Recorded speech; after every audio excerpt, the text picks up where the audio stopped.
ABC News senior Pentagon reporter Luis Martinez joins me now with more. Louis, what are you hearing from U.S. officials right now?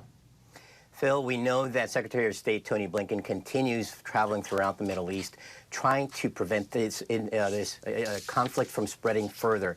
The conflict, of course, the concerns are that Hezbollah, that Iran could get involved in support of Hamas should Israel push in with an invasion or a ground offensive. And Tony Blinken's message there is to reassure partners in the region.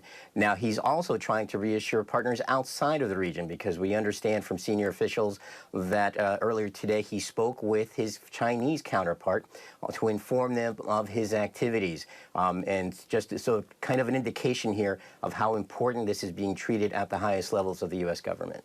Palestinian Ministry of Health reports more than 2,000 have been killed in Gaza since October 7th, including more than 700 children and 500 women.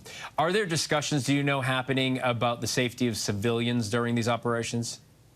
There definitely is, and we saw that message being conveyed yesterday publicly by Secretary of State Austin. He was asked during his visit to Israel whether the United States had placed any contingencies on the use of American weapons being provided to Israel. He said there had not.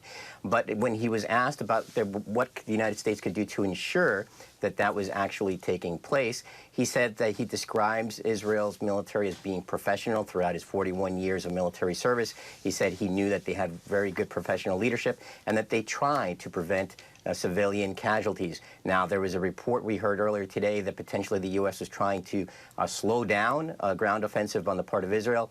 And what a senior official told us was that essentially what it was that it was a private message to the Israelis to continue to try to prevent civilian casualties, and that the Israelis had taken it under advisement. So that indicates to you that the public message is also being conveyed privately by U.S. officials.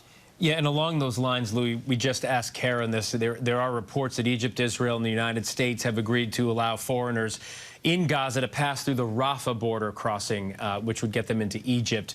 What are you hearing about that, and what would that even look like? Well, there are approximately 500 to 600 Palestinian Americans in Gaza right now that the United States is aware of.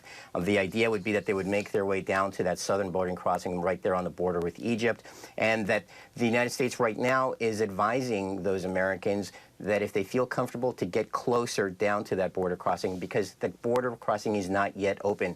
It appears that the negotiations are still underway to ensure that some humanitarian aid gets into through that crossing from Egypt. So a little bit of a tit for tat, if you will, in order to ensure the opening of that crossing for foreigners, including Americans. So right now the message to Americans is, if you want to get closer, get there and be ready, because it could open on short notice. All right, Louis, thank you so much.